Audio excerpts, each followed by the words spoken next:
सबसे पहले तो मैं रमेश अवस्थी जी की बहुत मैं शुक्रिया अदा करना चाहती हूँ, धन्यवाद करना चाहती हूँ कि आपने मुझे इस मंच पर बुलाया और यहाँ से शुरुआत कर रहे हैं सनातन संवाद। श्री राम सेवा मिशन द्वारा महर्षि वाल्मीकि जयंती की पूर्व संध्या पर सनातन संवाद आयोजित किया गया।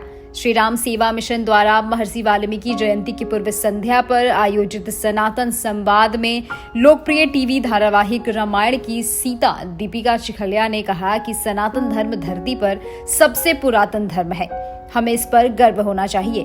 कार्यक्रम के दौरान विभिन्न क्षेत्रों में उत्कृष्ट कार्य करने वालों को सम्मानित किया गया। यहां जानी मानी कवयित्री कविता तिवारी के काव्य पाठ ने श्रोताओं को मंत्रमुग्ध कर दिया।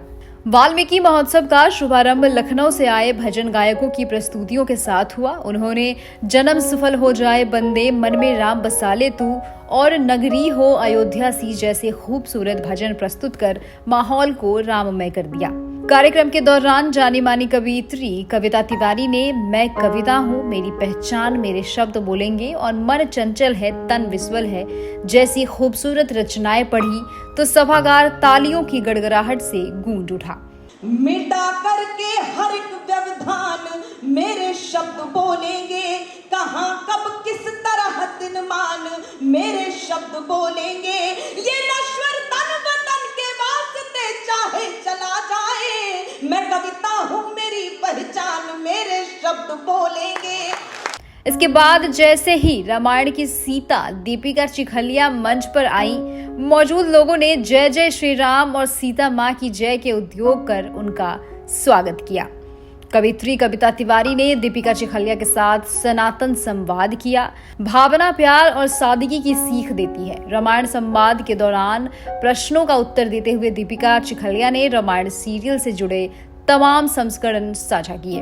भूमिका कैसे मिली, इस प्रश्न का उत्तर देते हुए दीपिका ने कहा कि उस समय यह रामानंद सागर के साथ विक्रम और बेताल वो दादा दादी की कहानियां सीरियल कर रही थी। रामायण की बनाने की योजना बनी तो कला निर्देशक ने उनसे ऑडिशन देने को कहा, जिससे लेकर वह नाराज भी हुई। फिर रामानंद सागर के कहने पर ऑडिशन दिया। ऑडिशन के बाद रामानंद सागर की आंखें नम हो गई और उन्होंने कहा, मुझे मेरी सीता मिल गई। भूमिका कितनी चुनौतीपूर्ण थी, इस प्रश्न के उत्तर में उन्होंने कहा कि कम उम्र में समझ में नहीं आया, लेकिन प्रभु श्री राम की कृपा से यह चमत्कार भी हो गया। उन्होंने कहा कि रामायण में ऐसे तमाम चमत्कार हुए हैं। रामायण पर बने अन्य टीवी सीरियल या फिल्मों को लेकर दीपिका ने कहा कि रामायण वह जो सादगी, भावना, प्यार की सीख दे जो रामानंद सागर की रामायण में था। बाद में रामायण पर जो भी सीरियल या फिल्में बनी वह मात्र मनोरंजन के लिए थी, उन्हें रामायण नहीं कहा जा सकता। ये जब राम जी जाते हैं, सीता जी ने कहा कि भाई मुझे वो सोने का हिरण चाहिए और लेकर आइए, और लक्ष्मण जी कुटिया में ही हैं सीता जी के पास। तो अचानक राम जी के चिल्लाने की आवाज़ आती है, सीते सीते भैया लक्ष्मण, इस तरीके से आवाज़ आती है। और फिर सीता जी घबरा जाती, डर जाती हैं और सीता जी कहती हैं, लक्ष्मण लक्ष्मण भैया, तुमने सुना?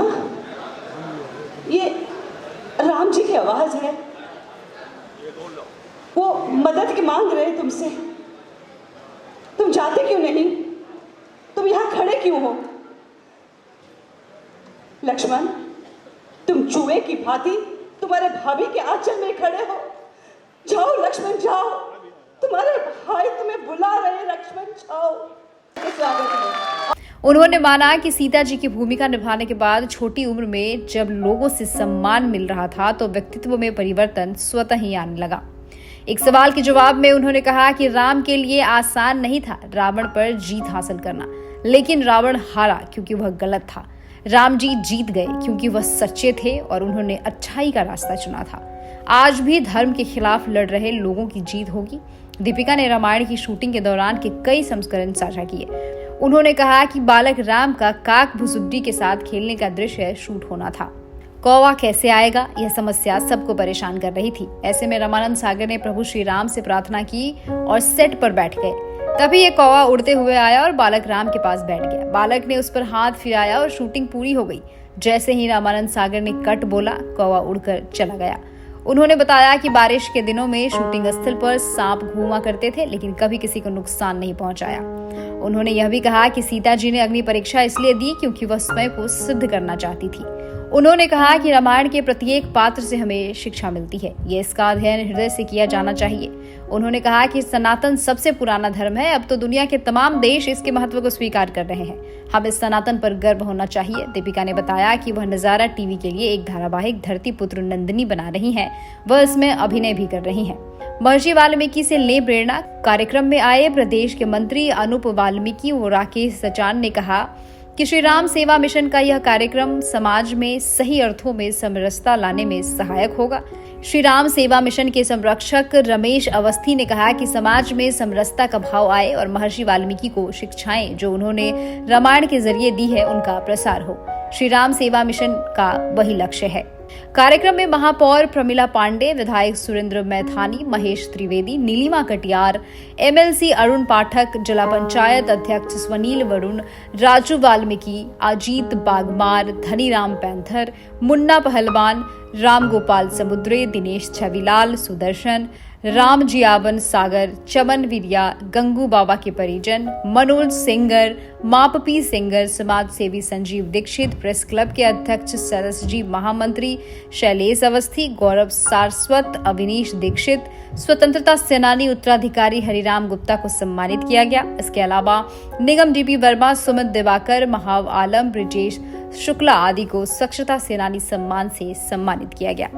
इसी तरह महंत अरुण चैतन्यपुरी, महंत कृष्णदास, महंत जितेंद्र दास, सिख समाज के मनप्रीत सिंह भट्टी, ईसाई समाज के सत्येंद्र सिन्हा सहित सभी धर्मों के प्रमुख लोगों को सम्मानित किया गया। कार्यक्रम में सचिन अवस्थी, नरेंद्र त्रिपाठी, रघुनंदन सिंह भदौरिया, भूपेश अवस्थी, सुरेश अवस्थी, सर्वेश पांडे, निन्नी आदि थे। कार्यक्रम में भाग लेने आई प्रदेश सरकार की मंत्री प्रतिभा शुक्ला ने भी लोगों को सम्मानित किया। कार्यक्रम में स्वच्छता सेनानी, वाल्मीकि सेवा सम्मान, सनातन सेवा सम्मान से 100 से अधिक लोगों को सम्मानित किया गया। कार्यक्रम की विशेषता यह रही कि इसमें सभी धर्म के धर्माचार्यों ने भाग लिया और सनातन संस्कृति को आज के परिप्रेक्ष्य में उपयोगी बताया। उम्मीद है आपको ये खबर पसंद आई होगी। अगर आपको ये खबर अच्छी लगी तो अपने दोस्तों के साथ शेयर करना बिल्कुल ना भूलें। देश और दुनिया की तमाम खबरों के साथ बने रहने के लिए देखते रहिए सहारा समय डिजिटल।